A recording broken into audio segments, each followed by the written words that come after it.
Good morning, Mr. Barber students. It is Thursday, the 7th of May. So before I get into some news and article reading recommendations, some entertainment for you guys, World History, be on the lookout today.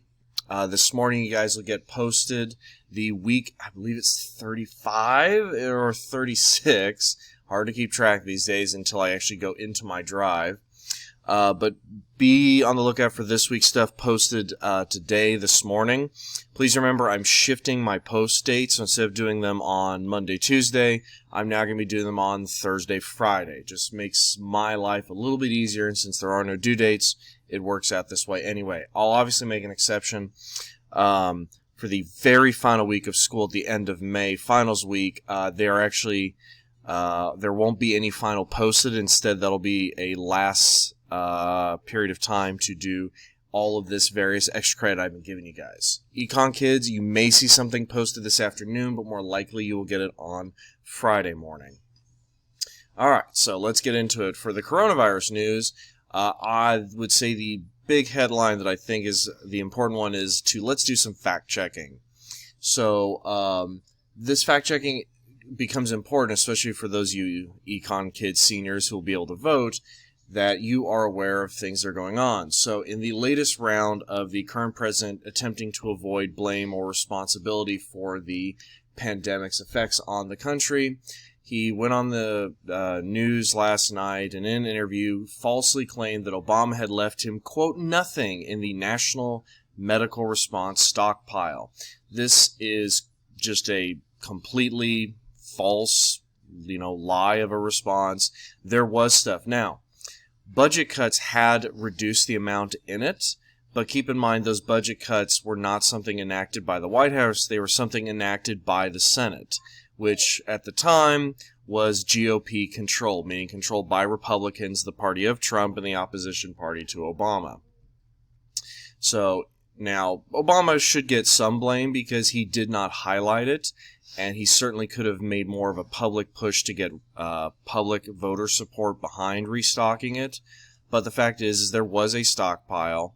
The budget cuts were not done by the White House itself, and claiming that Obama had left him nothing to work with is simply false. My other favorite part about the interview is when he claimed that Obama had left him no testing kits, which technically is true, but then again, it's kind of hard to have testing kits for a disease that literally doesn't exist yet. Keep in mind, guys, COVID-19 is called COVID-19 because it was discovered in 2019, not because it's the 19th version of it, despite what some members of the White House have tried to claim. I don't even have a response to that one. All right. So for history, kids, here's a history thing for you, since you guys are in the Cold War and the post-Cold War rebuilding era this week. One of the things about, let's just call it American attitudes, especially post-World War II, is Americans as a whole have loved this story of their own exceptionalism. Americans have always had kind of a national arrogance about them, about ourselves, that we are somehow special compared to other countries on Earth and other countries and civilizations in history. So we have... Thank you, Kat. Cat decided to lay on the keyboard again today.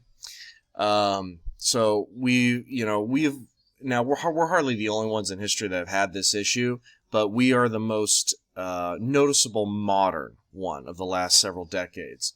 So I got two articles for you on Vox, the first of which is for you history kids, and that's this one. So it's a very excellent article about how our national failure to both politically and economically and socially to respond to this crisis has really shown the failed aspects of the United States, including, for instance, as you can see in this picture here, the march of people who are so obsessed with the concept of freedom that they believe freedom, 100% pure freedom, matters more than people's safety and lives, including arguably their own. So, this is going to be compared to how other countries have responded. So it's an excellent article. I highly suggest you recommend it.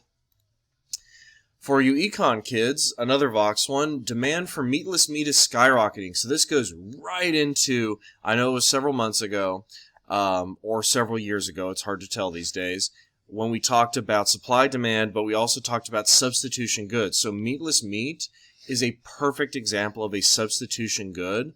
And this article talks about how with meat supplies being first hoarded for the people that are trying to freeze 6 months worth of steak. And now, of course, we're expecting shortages, not because we've run out of cows, but because all the meat factories are overcrowded petri dishes who exploit the working poor in order to maximize profits for the companies and fill Americans with cheap meat. Now, that is a whole nother economic worker exploitation rant for another day, but for this one, this is what I want you guys to keep in mind. So this talks about the companies that sell meatless meat, meaning like soy or pea protein based meats like Impossible Burgers, and how they, as a substitution good, are stepping up their sales. All right. So last thing for your guys' entertainment. This is actually the game I'm currently playing. I'm about 1 hour into it or so. It's about a 3.5 to 4 hour game. This is called Deadlight.